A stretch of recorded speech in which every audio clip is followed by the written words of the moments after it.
निरोगी हार्टसाठी सगळ्यात महत्त्वाची गोष्ट मला वाटते ती आहे सातत्याने केलेला व्यायाम.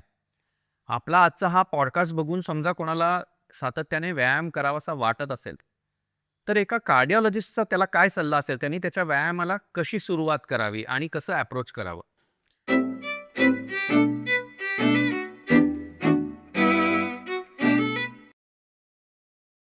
कुठलाही व्यायाम पहिल्या दिवशी करताना खूप जास्ती नको. तुमच्या बॉडीला, हृदयाला व्यायामाची सवय नसते, तेव्हा नेहमी स्लो व्यायाम सुरू करावा. ड्युरेशन पण हळू-हळू वाढवावं. म्हणजे सिंपल समजा चालायला तुम्ही चालू करताय, तर सुरुवातीला 5-10 मिनिटांनी करा. मग आठवड्याला 5-5, 10-10 मिनिट वाढवा आणि मग त्याची इंटेन्सिटी वाढवा. बरोबर आहे? तसं जिममध्ये पण करताना गो स्लो. म्हणजे आपण गेल्यानंतर 10 दिवसामध्ये 20 किलो कमी करू हे योग्य नाहीये. आपल्याला तो उत्साह बाजूला ठेवून प्रॅक्टिकली विचार करून व्यायामाला सुरुवात करणं आणि ग्रॅज्युअली वाढवणं इज इम्पोर्टंट. अ, व्यायामाबद्दल जसं आपण बोलतो, तसं मेडिटेशन, प्राणायाम ह्या ज्या भारतीय पद्धती आहेत, ह्याचा हेल्दी हार्टसाठी काय रोल आहे असं वाटतं तुला? 100% एक लक्षात घे, की आपल्याला असं वाटतं, की अनुलोम-विलोम, भस्त्रिका, कपालभाती, भ्रामरी ह्यांनी करून काहीतरी फुफ्फुस आपलं स्ट्राँग होईल, ऑक्सिजन जास्ती होईल, हे नाहीये. आपण त्याचा विपर्यास करतो. ॲक्चुअली स्पीकिंग हे जे सगळे प्रकार आहेत ना व्यायामाचे किंवा योगाचे, ह्याच्यामध्ये आपण काय करतोय, तुमच्या श्वासावरती लक्ष केंद्रित करतोय आणि हे मन केंद्रित झाल्यानंतर बाकीचे विचार मनातनं निघून जातात. तर हे सगळे जे प्रकार आहेत ते बेसिकली मेडिटेशनचे प्रकार आहेत. मग आता मेडिटेशनमध्ये बरेचसे आध्यात्मिक प्रकारचे मेडिटेशन आहेत. बरेच गुरु शिकवतात. तसे करा तुम्ही किंवा तुला माहिती आहे आजकाल आपल्या ॲप स्टोअरवरती, फोनवरती कितीतरी गाईडेड मेडिटेशनचे ॲप असतात. ते करू शकता आपण. शेवटी नुसतं बसून राहणं आणि 10 मिनिट शांत होण्यापेक्षा मन शांत करणं, विचार चालणं ही एक तपस्या असते. म्हणजे पहिल्यांदा 10 दिवसामध्ये तुम्हाला तो इफेक्ट जाणवत नाही. पण तुम्ही सातत्याने मेडिटेशन केलं कुठल्याही फॉर्मचं असो, मग ते तू म्हटले श्वासाचे व्यायाम असो, गाईडेड असो किंवा सायंटिफिक असो, जेव्हा ते रुजायला लागतं, कामाला यायला लागतं, तेव्हा मन शांत होतं आणि हृदय शांत होतं. ह्याला ना आपण हार्ट रेट व्हेरिएबिलिटी म्हणतो. म्हणजे तुमचं हृदय अचानक जास्ती आणि कमी जेव्हा बीट करायला लागतं, तेव्हा हृदयाला बसणारे धक्के खूप जास्ती असतात आणि हे आपण ग्रॅज्युअली ओव्हर द टाईम ह्या मेडिटेशननीच कंट्रोल करू शकतो. ॲज अ कार्डिओलॉजिस्ट प्रत्येक प्रोसिजर, प्रत्येक पेशंट हा एक स्ट्रेसफुल सिच्युएशन असते. तू तुझा स्ट्रेस कसा मॅनेज करतोस? माझ्या बाबतीत सांगायचं झालं तर आता 20 वर्ष प्रॅक्टिस केल्यानंतर ते हँडल करायला मी शिकलोय. माझी टीम असते माझ्यासोबत त्याच्यामुळे ॲनेस्थेटिस्ट असतात, टेक्निशियन्स असतात, नर्सेस असतात. हे सगळी टीम म्हणून आमचा एफर्ट असतो, की प्रत्येकाचा रोल हा डिफाईन असतो काय करायचा. पण शेवटी मी पण थोडंसं कुठेतरी मेडिटेशन आणि रोजचा रेग्युलर व्यायाम ह्याने ते टॅकल करायला बघतो. एका नवीन विषयाकडे वळूया, जो आजच्या तारखेला खूप रिलेव्हंट आहे आणि या टेक्नॉलॉजीच्या ॲडव्हान्समुळे हार्ट केअर सामान्य माणसाच्या खूप जवळ आली आहे असं मला वाटतं. जे काही नवीन वेअरेबल्स आलेले आहेत, ज्याच्यात स्मार्ट वॉचेस आहेत, रिंग्ज आहेत, याच्याबद्दलचं तुझं मत काय आहे? हे ना तुम्हाला थोडीशी कल्पना द्यायला, की तुमचे हार्ट रेट किती असतो, सॅच्युरेशन किती असतं, ह्या बाबतीमध्ये हे चांगलं आहे. पण मेडिकल ग्रेड जे इक्विपमेंट आहेत, तितक्या ग्रेडचे हे सगळे इक्विपमेंट देऊ शकत नाही. तुला माहिती आहे, की बऱ्याचशा वॉच कंपनीजनी बिलियन्स ऑफ डॉलर खर्च केले, पण त्याचे स्पेसिफिक इंडिकेशन त्यांनी फक्त अप्रूव्ह झालेले आहेत अमेरिकेकडून, की जसं ॲट्रियल फिब्रिलेशन म्हणजे हृदयाचे ठोके अनियमित होणं. पण हे वेअरेबल तुम्हाला हार्ट अटॅक नाही सांगू शकत. हां, मात्र तुम्ही व्यायाम करताना हार्ट रेट तुमचा किती जातोय, किती सहज खाली येतोय, तुमचं सॅच्युरेशन किती राहतंय, ते व्हेरिएबल होतं. तो थोडासा गाईडिंग फॅक्टर म्हणून तुम्ही वापरायला हवा. त्याच्यामुळे ते फॅनॅटिक होऊन किंवा खूप जास्ती त्याच्यावर रिलाय करून उपयोग नसतो. शेवटी मेडिकल एक्सपर्ट जो असतो त्याच्याकडे कधी-कधी जाणं गरजेचं पडतं. ते तुम्हाला 100% नाही गाईड करू शकत. मला वाटतं फॅनॅटिक हा यातला खूप महत्त्वाचा शब्द आहे, कारण पुढचा माझा प्रश्न ह्याच्यावरच होता. कारण मला असं जाणवतंय, की टेक्नॉलॉजीच्या आहारी जाऊन लोकांचं आयुष्य शांत व्हायच्याऐवजी अजून कॉम्प्लिकेटेड झालेलं आहे. पूर्वी लोकं बऱ्याच गोष्टी ह्या अझम्पशनवर सोडून देत होते. पण आता येणारी day to day, minute to minute information त्यांच्या अँक्झायटीमध्ये जास्त भर घालते आहे असं मला वाटतंय. तुझं काय मत आहे? हो, नक्कीच. म्हणजे आता कसं आहे माहिती आहे, टेक्नॉलॉजीचं सांगतो साधारण, की डॉक्टरकडे जाताना ऑलरेडी ChatGPT, Grok हे सगळं करून रेडीमेड डायग्नोसिस घेऊन लोक जातात. आणि अजून ती टेक्नॉलॉजी तेवढी व्हायची, की एखादी एआय पूर्णपणे तुम्हाला डायग्नोसिस देऊ शकेल, पहिली गोष्ट. दुसरी गोष्ट, फिजिकल एक्झामिनेशन ही जी फॅक्टर आहे आणि जो ह्युमन फॅक्टर आहे, की सगळं सारवासार विचार करून कुठल्यातरी प्रोटोकॉल न करता तुम्हाला काय होतं, ही अजून टेक्नॉलॉजी प्रॉब्ली डेव्हलप व्हायची आहे. पण त्यामुळे काय होतं, खूप जास्त इन्फॉर्मेशन मिळाल्यामुळे सोप्या-सोप्या असं उदाहरणार्थ पकड, की समजा तुम्हाला ताप आला आणि तू Google केलं, ChatGPT केलं, तर तुला 100 कारणं कळतात. आणि हे मेडिकल आपण वाचून-वाचून आपल्याला कळालं असतं, की तो सिंपल व्हायरल फीव्हर असेल. पण तो एकदम मलेरियापासून काय-काय टायफॉइड अशी उदाहरणं देतो आणि मग तुम्ही पॅनिक होता. हो, कॅन्सरपर्यंत जातो. सो तुम्ही अननेसेसरी पॅनिक होता. त्यामुळे कुठेतरी ती बॅलन्स ठेवणारा एखादा मेडिकल प्रॅक्टिशनर कधी गरजेचा आहे. सो टेक्नॉलॉजी ही मॉनिटरिंगसाठी उपयोगी असू शकेल, पण एखाद्या डॉक्टरच्या वर्षानुवर्षाच्या अनुभवाला आणि कौशल्याला रिप्लेस करायच्या टप्प्याला ती अजून पोहोचली नाहीये. एका अतिशय दुर्लक्षित पण महत्त्वाच्या विषयाकडे वळूया आणि ते म्हणजे स्त्रियांचं आरोग्य. तू म्हणालास की स्त्रियांना इस्ट्रोजनचं वरदान आहे आणि त्याच्यामुळे त्यांच्यामध्ये हार्ट अटॅकचं प्रमाण लवकर येत नाही. पण तू या गोष्टीशी सहमत आहेस का, की ओव्हरऑलच स्त्रिया त्यांच्या आरोग्याच्या बाबतीत थोडंशा दुर्लक्ष करतात? थोडंसं नाही, खूप जास्त आहे. म्हणजे आपण आपला समाज बघितला, तर मी खूप वेळा मला असं वाटतं, की समजा एखादा माणूस हार्ट अटॅक, अँजिओप्लास्टी नंतर बसलाय, तो स्वतःसाठी तपासण्या करायला येतो. पण आपल्या स्त्रिया दुर्लक्षच असतात. म्हणजे ती पण 40शी झाली, 50शी झाली, तिच्या तपासण्या कराव्या, ह्याच्याकडे ॲब्सोल्युटली लक्ष दिलं जात नाही. दुसरी गोष्ट, आपल्याकडे स्त्रिया म्हणजे काय, त्यांनी घर बघावं, स्वयंपाक करावा, ह्या सगळ्या धावपळीमध्ये त्यांचं स्वतःच्या तब्येतीकडे लक्ष देणं होत नाही. मग त्यांच्या खाण्याकडे होत नाही, त्यांना वेळ नसल्यामुळे व्यायाम होत नाही. आणि बऱ्याचशा स्त्रियांना, आपण स्त्री आणि आपण व्यायाम कसं करणार, म्हणजे जिमला कसं जाणार, हे पण मोठं फरक पडतो.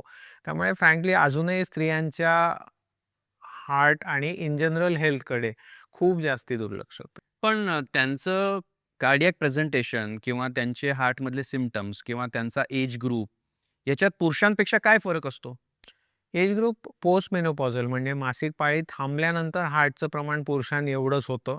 ते पण आजकाल कमी होत चाललंय. त्यांचं प्रेझेंटेशन तेवढं एक्झर्शन नसल्यामुळे त्यांना चेस्ट पेन सारखं येत नाही. बरेच वेळा थोडंसं दम लागतोय, अशक्तपणा येतो, अशी लक्षणं जास्ती प्रमाणामध्ये असतात. त्यामुळे टिपिकल आपण जे हृदयाचं अटॅकचे जे लक्षणं मानतो तसं स्त्रियांमध्ये नसतं. त्यांचं प्रेझेंटेशन बऱ्यापैकी अटिपिकल असतं.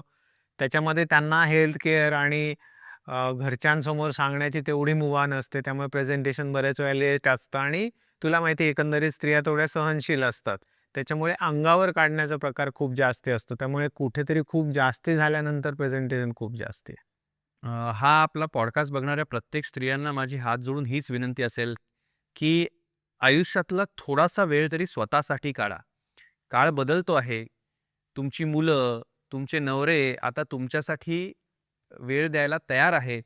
पण तुम्ही तुमच्या I don't want to be feminist, पण आधी मूल लहान असताना मुलाला मोठं करणं, मग मूल मोठं झाल्यावर त्याचं लग्न करणं, मग त्याचं लग्न झाल्यावर त्याच्या होणाऱ्या मुलांना मोठं करणं, या चक्रातनं बाहेर पडून थोडंसं स्वतःच्या आरोग्याकडे लक्ष द्यायला पाहिजे असं मला वाटतं. आणि ना तुझ्याशी बोलल्यावर मला हे जाणवतंय, की स्त्रियांसाठी मेनोपॉज हा एक महत्त्वाचा टप्पा आहे.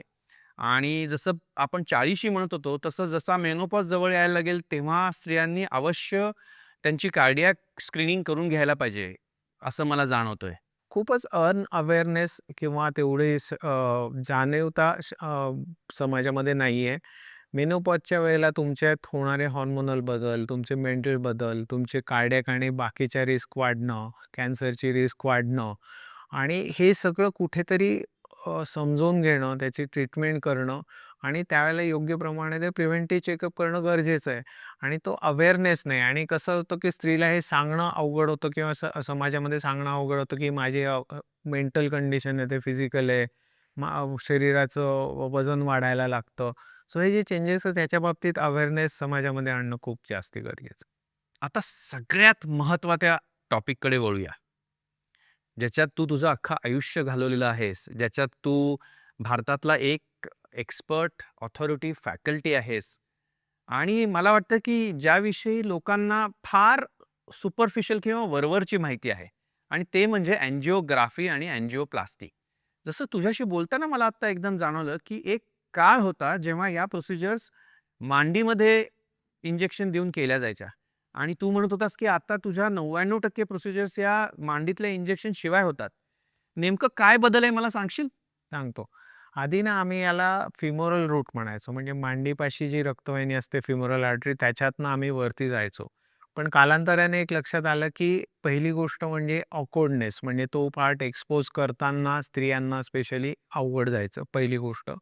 दुसरी गोष्ट त्या ठिकाणी बरंचसं फॅट आणि बऱ्याचशा गोष्टी असल्यामुळे त्या ठिकाणी कॉम्प्लिकेशन होण्याची शक्यता खूप असायची.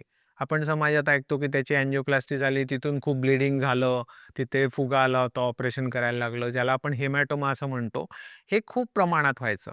मग मागच्या एक 10 वर्षामध्ये आम्ही ड्रास्टिकली हा रूट चेंज केलाय. आजकाल आपण ना हातातली रक्तवाहिनी, ज्याला आपण रेडियल आर्टरी असं म्हणतो. शेवटी आपला उद्देश काय आहे? आपल्याला हृदयापर्यंत उलटं पोहोचायचं. तर ही रेडियल आर्टरीनी आपण अँजिओप्लास्टी करतो. त्यामुळे काय होतं, की ही सुपरफिशियल असल्यामुळे त्याच्यामधून जाणं, बाहेर येणं खूप सोपं असतं. ती वॉच करायला सोपी जाते आणि त्याला हिमॅटोमा म्हणजे रक्तस्राव तिथे होण्याची शक्यता खूप कमी असते. कारण रेडियल आर्टरी सुपरफिशियल असल्यामुळे ती कॉम्प्रेस केली जाऊ शकते आणि पेशंटला खूप जास्ती सुखकर होतं. म्हणजे आधी आठवतं आपण फिमोरलनी अँजिओग्राफी प्लास्टिक करायचो. पेशंट 6-8 तास पाय सरळ ठेवून झोपून राहायचा, खाता-पिता यायचं नाही, मग काहीतरी लिक्विड द्यायचं. तर आता आम्ही रेडियल आर्टरीनी अँजिओग्राफी किंवा प्लास्टिक केल्यानंतर पेशंटला लगेचच उठून बसवतो. अँजिओग्राफी झाल्यानंतर बँडेज करून हाताला चालत वॉर्डमध्ये घेऊन जातो किंवा खायला लगेचच परमिट करतो. त्यामुळे ही जी सुविधा झाली, की जे पेशंटला सोपं जातंय, त्याच्यामुळे हा खूप फरक पडला. त्यामुळे अल्मोस्ट आम्ही सगळेच आता रेडियल अँजिओग्राफी आणि अँजिओप्लास्टीकडे वळलो. सो अँजिओग्राफी म्हणजे हृदयाच्या ज्या रक्तवाहिन्या आहेत, त्यांच्यामध्ये औषध घालून त्या बघणं आणि अँजिओप्लास्टी म्हणजे हृदयाच्या ज्या रक्तवाहिन्या आहेत, त्या बघितल्यानंतर त्यांच्यात जर काही ब्लॉकेजेस असतील, तर ते ट्रीट करणं. मग हे ब्लॉकेजेस ट्रीट करण्याचे काही टप्पे असतात का किंवा काही स्टेप्स असतात का? जनरल मी सांगतो की अँजिओप्लास्टी तेव्हा गरजेची आहे क्लासिकली की जेव्हा 70% आणि अधिक ब्लॉक असेल तर 70 पेक्षा कमी ब्लॉक असेल तर त्याला काही करायची गरज नाही. म्हणजे फ्रँकली सांगायचं तर माणसाचं शरीर आहे, तुझ्या माझ्यामध्ये प्रत्येकामध्ये 20-30% ब्लॉक इकडे तिकडे असतो, ते सरळ असू शकत नाही. 70% का ठरवले की तेव्हा ब्लॉकेजेस हे पुढचा रक्तपुरवठा कमी करतात. अर्थात हे जुनं विस्डम आहे. म्हणजे आता याच्यामध्ये खूप जास्ती टेक्नॉलॉजी आली. म्हणजे आपण जे नुसत्या अँजिओग्राफीमध्ये औषध टाकून जे एक्स-रे काढून त्याच्यामध्ये बघायचो, त्याच्या पुढची टेक्नॉलॉजी आली, की हनी आय श्रंक द किडमध्ये आपण कसं तो माणूस, ते मुलं अशी आतनं जाऊन शरीरातनं जाऊन सगळं बघतात, तशी टेक्नॉलॉजी ॲक्चुअली आली आहे. ज्याला आपण आयव्हर्स ओ-सी-टी म्हणतो. म्हणजे थोडक्यामध्ये रक्तवाहिनीच्या आतमध्ये जाऊन ॲक्चुअली इमेजिंग करतो आपण, की बाबा ब्लॉक आहे का? किती प्रमाणामध्ये आहे, त्याच्यात कोलेस्ट्रॉल आहे का, कॅल्शियम आहे का, हे सगळं त्याच्यामध्ये सुंदररित्या होतं. ऑप्टिकल कोलॉनोस्कोपी म्हणजे ओ-सी-टी नावाचं आहे, तर त्याच्यामध्ये तुम्ही ॲक्चुअली बघू शकता, की तुम्ही रक्तवाहिनीतनं फ्लाइट व्ह्यू असतो त्याच्यामध्ये, की तुम्ही जाता आतनं, ते स्टेंट दिसतात. त्या लेव्हलचं इमेजिंग त्याच्यामध्ये आहे. आणि एखाद्या अँजिओप्लास्टी करायची गरज आहे की नाही, हे माणसाने सांगण्यापेक्षा आजकाल एआय या बाबतीत खूप पुढे जायला लागलंय. आपण 3D रेंडरिंग करून ह्याच्यामध्ये बघू शकतो. आणि एक सुंदर टेक्नॉलॉजी जी जगभरामध्ये मान्य प्राप्त आहे, की ज्याला आपण एफ-एफ-आर असं म्हणतो, फ्रॅक्शनल फ्लो रिझर्व्ह. म्हणजे आपण काय करतो, एखादा ब्लॉक आहे, ते एक प्रेशर वायर असते, त्याच्या ब्लॉकच्या पुढचं प्रेशर मोजते, अलीकडचं मोजते आणि सिग्निफिकंट ड्रॉप असेल, तर कळतं की रक्तपुरवठा कमी आहे आणि मग अँजिओप्लास्टीची गरज आहे.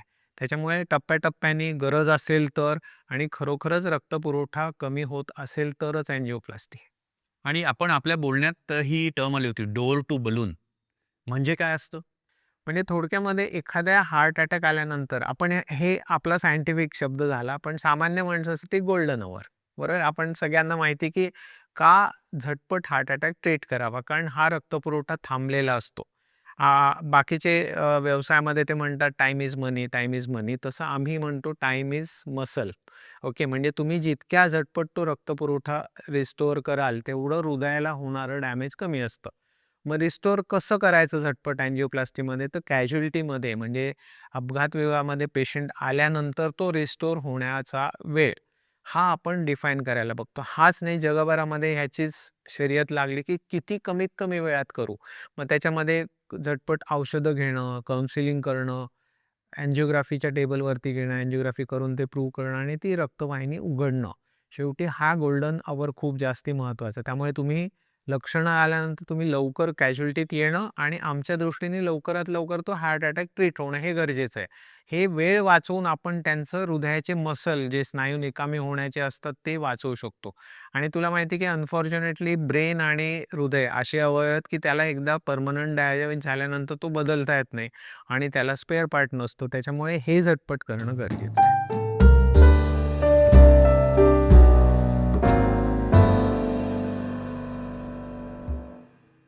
आजचा व्हिडिओ पाहिल्याबद्दल खूप खूप धन्यवाद. तुमच्याकडे काही प्रश्न असतील तर कमेंटमध्ये नक्की विचारा. तुम्हाला हा व्हिडिओ आवडला असेल, उपयोगी वाटला असेल तर नक्की लाईक करा, शेअर करा आणि सबस्क्राईब करा.